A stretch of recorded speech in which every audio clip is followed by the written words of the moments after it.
Assalamualaikum dan salam sejahtera. Saya Ruslan bin Patah ingin menerangkan kemas kini terkini berkaitan MARA EPS untuk makluman, mulai tahun 2026, kadar yuran pendaftaran adalah seragam sebanyak RM161 bagi semua tingkatan.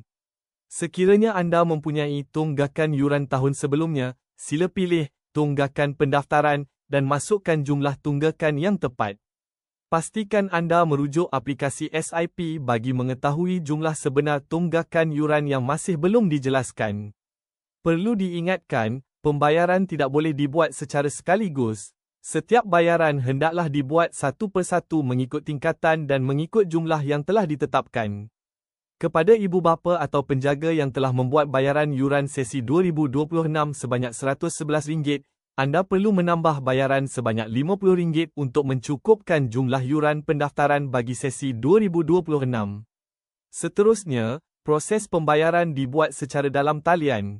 Sila simpan resit pembayaran dan anda juga digalakkan untuk memuat naik resit tersebut ke dalam aplikasi SIP sebagai rekod. Terima kasih atas kerjasama anda.